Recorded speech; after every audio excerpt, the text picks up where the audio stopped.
has to believe and demonstrate that belief, that it believes in our people and the American people. The Democratic Party doesn't exist for Democrats. The Democratic Party exists for the American people.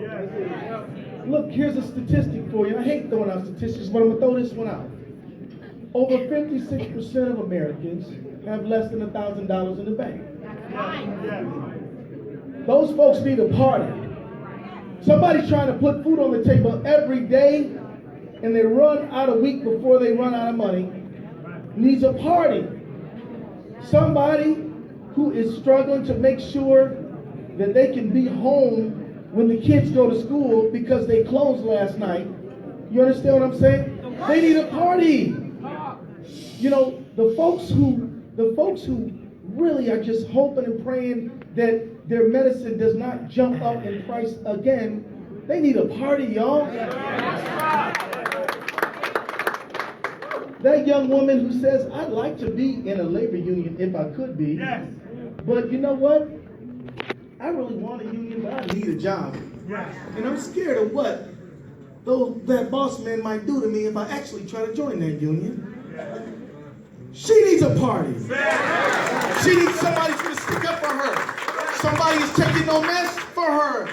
We need somebody who's going to stand up and say, we are in this thing together and we're going to fight relentlessly. Much has been made of how many elections we have lost in the last decade. And the truth is, we've lost about 1,000 governors, state legislators. And when we lose these state legislative seats, people like Kasich tries to interfere with a woman's right to choose. People over there in Missouri, they try to strip away the right to organize in a labor union. I'm telling you, every single day, they're thinking of some creative way to hurt and injure working people every day. Those folks need a party that is willing to knock the door and engage people all over this country. And I'm telling you, what that party must do is not only knock every door, but we need to stay on them doors. We need to stay in touch with our people. We can't be a drive-by party, yo. We gotta be a stay-in party. We're on your side all the time kind of party. We gotta be the kind of party that trains people, recruits people. How are we gonna get your stump speech together? How do you target voters? How do you knock the door? We're gonna engage some people who never knocked the door before. And we're gonna teach them how to knock the doors. And we're gonna teach them with that passion in our hearts, knowing full well that there are people in the White House who want to ban them, and people on the White House who want to put a wall up on them, and people in the White House who can't even acknowledge that on Holocaust Memorial Day that Jews were killed in the Holocaust. I'm serious about this. At a time when cemeteries are being defaced, y'all saw that? At a time bomb threats are going out. There needs to be a party that's going to stand up for all of us. There needs to be a party that's going to stand up for everyone. And the Democratic Party is that party. And let me tell you, I'm so proud. Absolutely, we are diverse, and we're proud of our diversity. We come in all colors, all cultures, all faiths, all gender realities. We're young, we're old, we're all kinds of folk. But we are united on one simple idea. And that idea that all of us count and all of us matter. We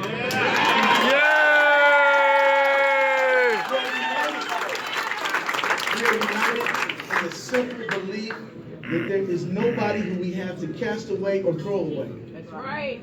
Even folks who find themselves in trouble can't vote because of it. We believe that we should fight for the right to everybody to participate in our democracy. We would throw people away. And we can't be afraid to say we care about people. That's right. The Democratic Party should say yes, we care about people. One guy I was talking to, he said, Democrats, we're like we're like busboy Democrats. We always want to take something off the table because we don't want to argue over it. We want to take it off the table. Let's take race off the table. Let's take the right to organize a union off the table. Let's take minimum wage off the table. Let's take all this stuff off. You end up with a pretty clean table.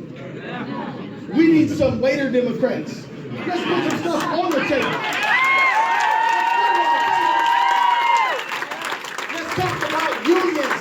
Let's put unions on the table. Let's talk about fair pay on the table. Let's talk about affordable medicine on the table. Let's talk about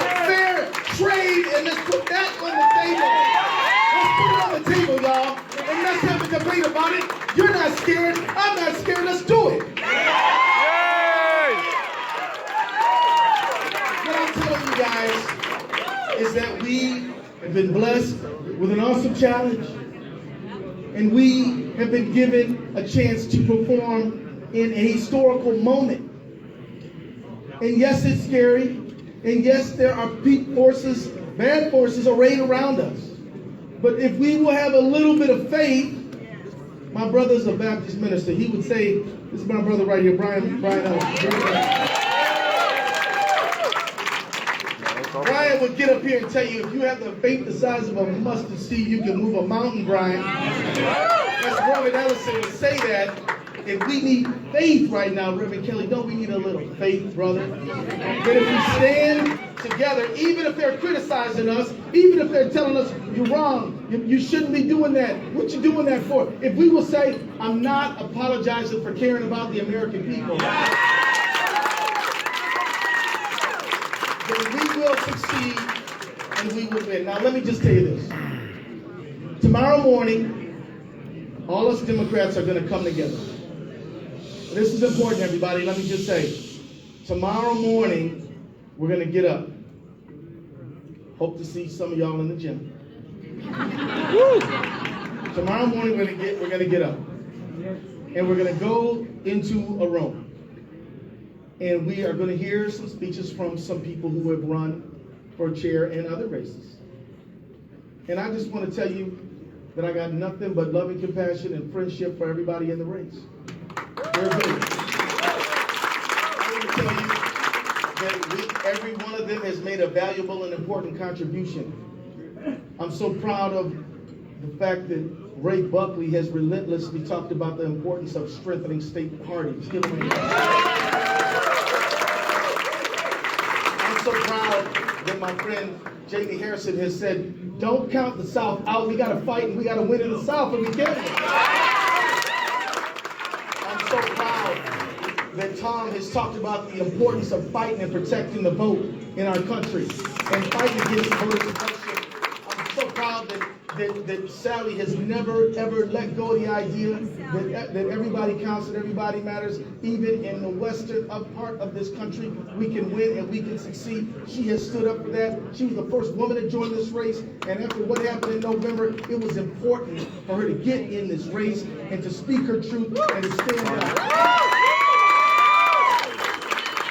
And Pete Buttigieg, Mayor Pete has been there, man. Pete, he has been amazingly articulate, and I've been so proud to see that young man fly. He has been awesome, let me tell you. He has. And I want to tell you, Jamul, she's all about disruption, boy. And even young Sam has been shaking it up. Y'all see Sam out there? And Pete Pekarsky fighting about election integrity, very important. I don't think I left anybody out. Did I leave anybody out? Oh, well, that's Vice Chair. Thank you. This is awesome. So, what's my point? My point is, unity is critically important. We have got to come out of this process together. We have got to come out of this process united. We got to come out of this thing hands strong. No one benefits from us fighting each other other than Trump and those crazy right-wing governors and all the rest of them who elected out across this country. We gotta have unity. And I'm gonna tell you something. Somebody may say something you didn't like, didn't appreciate, but I want to urge everybody to look past some stuff that you don't appreciate, because there's a greater and more important fight out there, and that is that we come together, okay?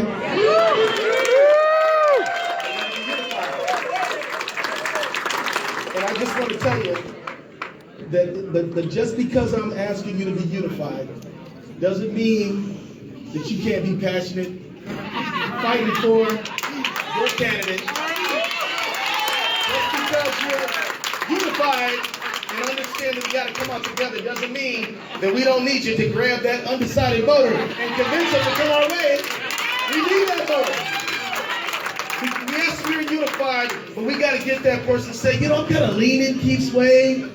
And we got to bring them all in the tent, y'all. It's that moment. It's that moment. It is a moment to listen, to bring forth your strongest argument.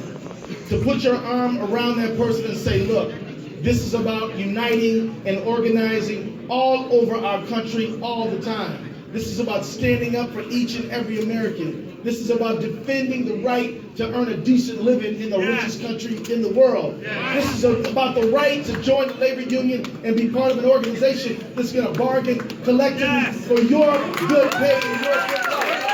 This is about farmers and ranchers. This is about the urban folks understand how important it is to get a good milk price or a good commodity price out in rural America, because those folks are working hard every day too. They're our people. And let me tell you, in Minnesota, we are the Democratic Farmer Labor Party. We come together. Is that right, Ken? Ken Martin, my chair over here, give me a hand. We are fighting for a party that is not the status quo. We are not trying to do the same old, same old. We're not trying to do what we did, because if we do what we did, we're going to get what we got. We're going to do some new things. Like what? Talk to our voters. We're going to do some new things, like go to every college campus in this nation and organize our young people. And I talked to my college Democrats. You know, the DNC does not have a line item budget for our college Dems, but they're about to. So we need them to organize everybody. And I'm talking about in the community colleges, in the HCBUs, in the minority serving agencies, in the rural colleges way out in the country. Hey man, we going to the cosmetology school. We going to where the people are. If you're learning, we are going to be campaigning. Period. We're going to go to our faith communities. We're going to get them all in the room. Reverend, we got important lessons to learn, and we need our faith leaders to bring up the moral cause of righteousness and good in our Democratic Party. Is that right? Reverend Ellison, Reverend Kelly? Seriously, we got to come together. So look, everybody, I want you guys to have a nice night. I'm going to ask you to not stay out too late tonight, because we got to get up and vote tomorrow. And I'm going to tell you, we got a fearsome whip team, so if you ain't down there, we probably going to be knocking on your door. I want to thank our campaign team. They have been absolutely awesome. And if I start thanking everybody, I'm going to leave somebody out who I really owe a tremendous debt to. Don't forget the territories. But I'm going to tell you, let me just say this. Thank you, Keith. Thank you. Thank you, baby. Thank you. You got Texas, Keith. All right now, honey. You're going to be a fan tomorrow.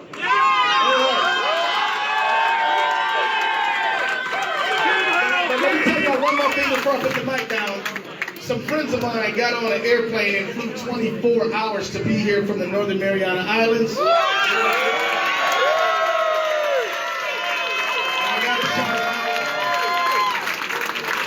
got to shout them out.